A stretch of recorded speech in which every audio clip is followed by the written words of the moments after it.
अगर आपको किसी भी मोटर को स्टार्ट करना, सबसे ध्यान से सुन लो, ठीक है, यहाँ से सारे कॉन्सेप्ट क्लियर हो जाएंगे आपको। अगर आपको कोई भी मोटर को स्टार्ट करना, सेल्फ स्टार्टिंग बनाना है, तो टॉर्क डेवलपमेंट का टॉर्क डेवलप होता है, उसका फॉर्मूला क्या होता है, φ1 φ2 sin अल्फा। ठीक है, तो टॉर्क डेवलपमेंट के लिए हमें देखो, एक तो φ1 चाहिए, एक φ2 चाहिए, ऊपर से क्या चाहिए, हमें sin अल्फा चाहिए। What is alpha? इन दोनों फ्लक्स के बीच में जो फेज डिफरेंस है, फेज डिफरेंस क्या होता है बच्चों, इलेक्ट्रिकल एंगल होता है। इलेक्ट्रिकल एंगल क्या होता है बच्चों, टाइम होता है। बात समझ में आ गई? ठीक है बच्चों, टाइम होता है, सर समझ में आ गई। तो जरा ध्यान से, वो सिंगल फेज का मतलब होता है एक ही वाइंडिंग, सिंगल फेज का मतलब होता है एक ही वाइंडिंग, ठीक है। थ्री फेज में तीन वाइंडिंग होती है। तो अब ध्यान से देखो, सिंगल फेज अगर कि हमारे पास कोई भी मोटर होगी, उसमें एक ही वाइंडिंग होगी, तो दो फ्लक्स कहां से बनेंगे हमारे, दो फ्लक्स नहीं बन पाएंगे, दो फ्लक्स नहीं बनेंगे ना भाई। सर ठीक है, दो फ्लक्स नहीं बन पाएंगे। अब जरा ध्यान से देखो, तो हमें क्या करना होगा, दो फ्लक्स बनाने के लिए हमें दो वाइंडिंग यूज करनी पड़ती है। बात समझ में आ रही? देखो मैं आपको बताता हूं कैसे दो वाइंडिंग यूज करते हैं। एक तो हमारी कौन सी वाइंडिंग होती है बच्चों, मेन वाइंडिंग होती है। ये हो गई आपकी मेन वाइंडिंग, ठीक है। इसका हो गया XM और ये हो गया RM। ये मेन वाइंडिंग का रिएक्टेंस हो गया, मेन वाइंडिंग का रेजिस्टेंस हो गया। ठीक है सर, इतना क्लियर हुआ हमें? ठीक है सर। अब जरा इसको देखो, इसको सप्लाई कौन सी देंगे हम, सिंगल फेज की सप्लाई देंगे। कौन सी सप्लाई देंगे, सिंगल फेज AC। तो क्या इतनी वाइंडिंग से आपकी मोटर रन कर जाएगी? जबकि टॉर्क का फॉर्मूला क्या कह रहा है, φ1 φ2 दो फ्लक्स होने चाहिए। अभी देखते देखते जाओ मैं क्या कहता हूं आपसे। ठीक है सर, इधर से हमने क्या कर लिया, इधर पे एक स्विच लगा दिया। ठीक है, इसमें हमने क्या लगा दिया, स्विच लगा दिया। तो इससे तो काम होता नहीं है, तो हम क्या कर रहे हैं, एक दूसरी वाइंडिंग का भी यूज कर रहे हैं।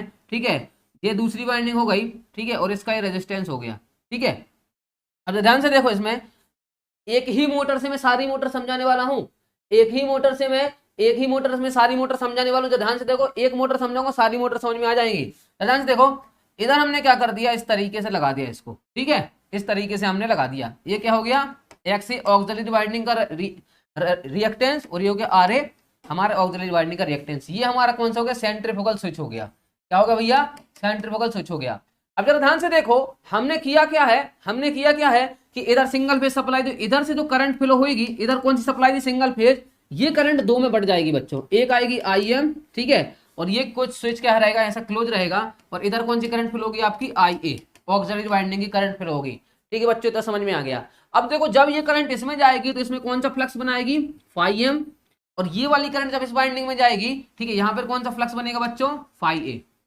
अब जरा ध्यान से देखो, ये वाइंडिंग दोनों दिखने में सेम लग रही है, लेकिन दिखने में सेम हम रखेंगे नहीं। क्यों नहीं रखेंगे, इस वाइंडिंग का इंडक्टेंस ज्यादा रखेंगे, इस वाइंडिंग का रेजिस्टेंस ज्यादा रखेंगे। रेजिस्टेंस करंट को सेम फेज में लाने की कोशिश करता है, और इंडक्टेंस लेग कराने की कोशिश करता है। तो देखते जाओ, यहां पर क्या होगा, हमारा केज रोटर होगा। यहां पर क्या होगा बच्चों, केज रोटर होगा हमारा। ठीक है सर, इतना हमें क्लियर हो गया।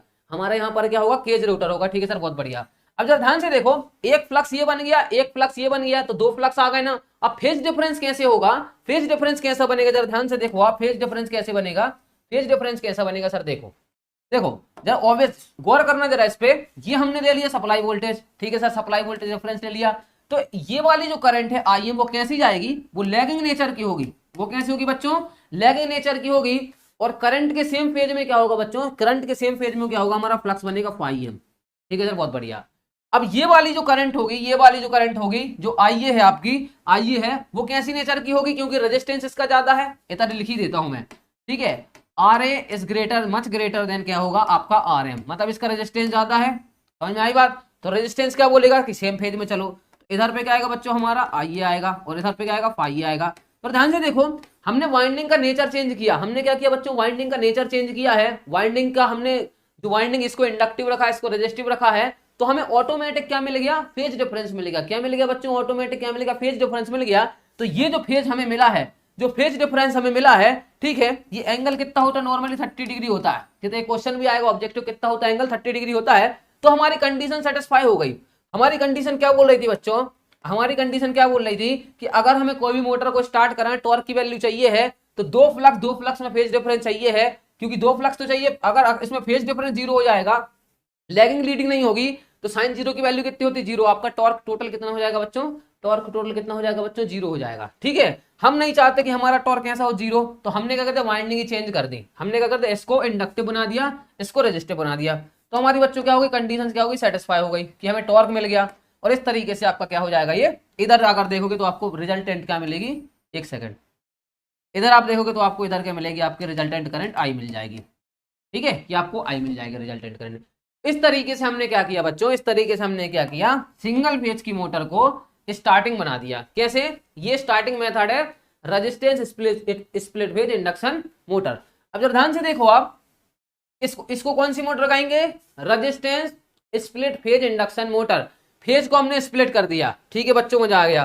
ठीक है, नेक्स्ट देखो जरा आप, देखो मैं क्या कहने वाला हूं। अगर मैं यहां पर क्या कर दूं, अगर मैं बच्चों यहां पर क्या कर दूं, एक कैपेसिटर लगा दूं, ठीक है, एक कैपेसिटर में यहाँ पे लगा दूं, एक मैंने कैपेसिटर लगा दिया, ये बोल दो, तो इसको बोलते हैं स्टार्टिंग कैपेसिटर। तो अब ये मोटर कौन सी बन जाएगी, अब ये मोटर कौन सी बन जाएगी हमारी, capacitor start, capacitor start motor बन जाएगी। इधर पर स्विच लगा दो, स्विच, ये वाली वाइंडिंग परमानेंटली लगी होती है, ठीक है। ये वाली हम जब हमारी मोटर क्या है स्टार्ट हो जाती 70% स्पीड पे पहुंच जाती सिंक्रोनस स्पीड के, तो हम क्या करते हैं, ये वाली वाइंडिंग को हटा देते हैं।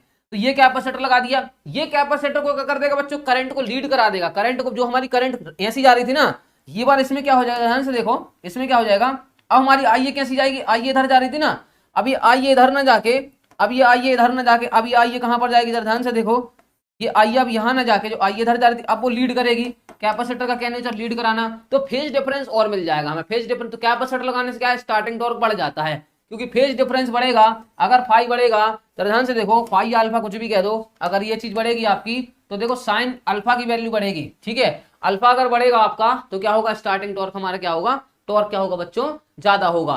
तो ये कौन सी मोटर है, अगर यहाँ स्विच लगा दें हम और कैपेसिटर लगा दें तो कौन से बोलेंगे, कैपेसिटर स्टार्ट मोटर। जो पंखे में मोटर लगी होती है बच्चों, जो फैन में मोटर लगी होती है, उसमें स्विच विच कुछ नहीं होता, ये उसमें स्विच वगैरह क्या होता बच्चों, कुछ नहीं होता है, ये स्विच वगैरह कुछ नहीं होता, वो ऐसी होती है जो पंखे में मोटर होती है, जिसे बोलते हैं परमानेंट कैपेसिटर मोटर। क्या बोलते हैं बच्चों, परमानेंट कैपेसिटर मोटर बोलते हैं, उसमें स्विच विच कुछ नहीं होता है। तो मेन उद्देश्य क्या है हमारा सिंगल फेज मोटर को लेके, कि हमें सेल्फ स्टार्टिंग बनानी है।